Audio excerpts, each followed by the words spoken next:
नमस्कार साथियों, तो आज की इस वीडियो में आपका स्वागत है। यदि आप भी हमारे इस चैनल में नए हैं तो चैनल को सब्सक्राइब करना ना भूलें, क्योंकि आज की इस वीडियो में हम आपको भूगोल ऑनर्स के सेमेस्टर 4 के वीवीआई क्वेश्चनों के बारे में बताने जा रहा हूं, जो आने वाले एग्ज़ाम में बहुत ही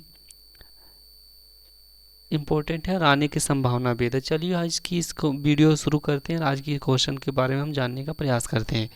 तो आज के क्वेश्चन हम जानने का प्रयास करते हैं कि भारत में बहुस्तरीय नियोजन का वर्णन, यानी भारत में जो है बहुस्तरीय नियोजन जो है उनके बारे में हम डिटेल्स पूर्वक अध्ययन करेंगे। तो चलिए सबसे पहले इनकी भूमिका को देखते हैं।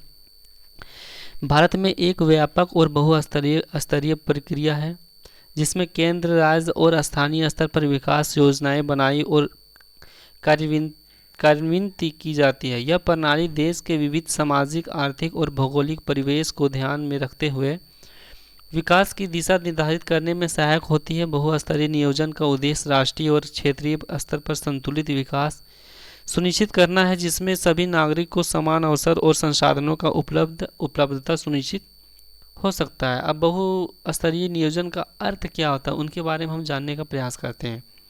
तो बहुस्तरीय नियोजन का अर्थ होता है विभिन्न प्रशासनिक स्तरों पर योजना का निर्माण और कार्यान्वयन करना। यानी क्या होता है कि वो भिन्न प्रशासनिक जो स्तर है उनके हिसाब से उस जगह पर क्या होता है, योजनाओं को बनाना और उनको चालू करना।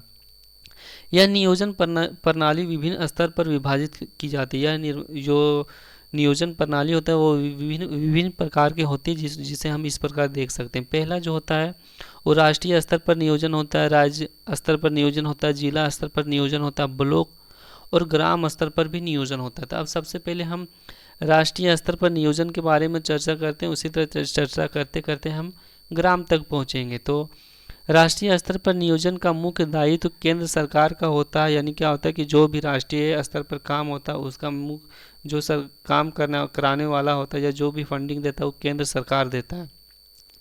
भारत में राष्ट्रीय नियोजन की शुरुआत 1950 में हुई थी। क्या होता है कि भारत में राष्ट्रीय नियोजन की शुरुआत जो हुआ था 1950 में हुई थी।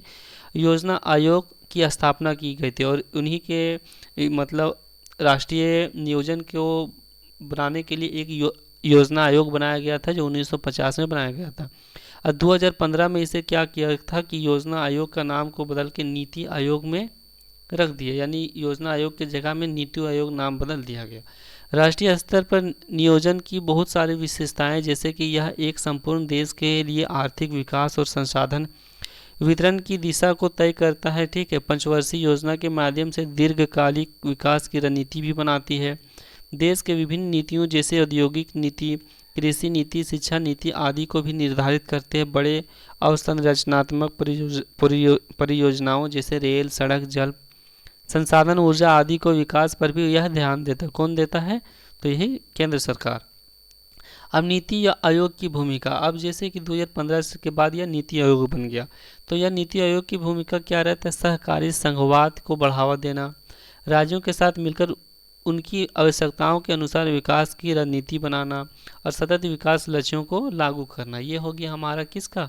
तो ये हो गया हमारा राष्ट्रीय वाला। अब हम देखते हैं राजकीय स्तर पर नियोजन। राज्य सरकार अपने संसाधनों और आवश्यकताओं के अनुसार नियोजन करती है। यह राज्य के लिए प्रत्येक राज्य की अपनी विशिष्ट आवश्यकता होती है, इसलिए उनकी विकास की प्राथमिकताएं भी भिन्न होती है। जैसे राज्य नियोजन की विशेषता, राज्य सरकारें अपने वित्तीय संसाधनों और केंद्र से प्राप्त सहायता के आधार पर योजना बनाती है। मतलब क्या करता है कि अपने पास जितने भी संसाधन है उनका प्रयोग करता है, केंद्र सरकार से कुछ सहायता मांग के और फिर अपना योजना बनाती है। कृषि, उद्योग, शिक्षा, स्वास्थ्य और अवसंरचना विकास से जुड़ी योजनाओं को राज्य पर कार्यान्वित किया जाता है, यानी चालू किया जाता है। राज्य योजना बोर्ड, जिसे हम स्टेट प्लानिंग बोर्ड कहते हैं, उसका गठन किया जाता है और जो राज्य के विकास को लक्ष्यों को निर्धारित करता है। ठीक, कोई भी राज्य अपने राज्य में क्या करता है? स्टेट प्लानिंग बोर्ड को बनाया जाता है और राज्य को विकास के लिए इसे निर्धारित किया जाता है, लागू किया जाता है। क्षेत्रीय असंतुलन को दूर करने के लिए विशेष योजनाएं भी बनाई जाती है। अगला जो आता है जिला स्तर पर नियोजन। जिला स्तर पर नियोजन कौन करता है? देखें यहाँ जिला स्तर पर नियोजन स्थानीय आवश्यकताओं को ध्यान में रखते हुए किया जाता है। यह योजना राज्य सरकार के मार्गदर्शन में बनाई जाती है और उसमें जिला प्रशासन, पंचायत, नगर निगम आदि को महत्वपूर्ण भूमिका होती है।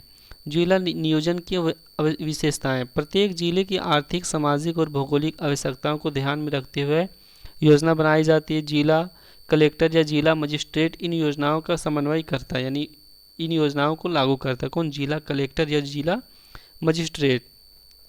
जिला योजना समिति, जिसे डिस्ट्रिक्ट प्लानिंग कमेटी जो कहते हैं, जिसे हम डीपीसी कहते हैं, उसका गठन किया जाता है, जो स्थानीय संसाधनों से परामर्श लेकर योजना तैयार करता है। क्या करता है कि जिला में सबसे पहले डिस्ट्रिक्ट प्लानिंग कमेटी बनाया जाता है, उसके बाद क्या करता है कि स्थानीय लोगों से उनका वहाँ से इंटरव्यू लेके, यानी वहाँ से उनके बारे में जान के, मतलब उनके वहाँ की कमी या कोई प्रॉब्लम को, उनके बातों को मतलब तैयार करके अपने यहाँ क्या करता है, एक योजनाएं बनाती है। इस योजना के द्वारा उनकी परेशानियों को हल किया जाता है। स्वास्थ्य, शिक्षा, पेयजल, सिंचाई, ग्रामीण विकास और रोजगार से संबंधित योजनाएं इस भी चालू कर देती है या किया जाता है। अब आता है ब्लॉक और ग्राम स्तर पर नियोजन। ग्राम और ब्लॉक स्तर पर नियोजन का उद्देश्य जमीनी स्तर पर विकास का सशक्त है। 73वें और 74वें संवैधानिक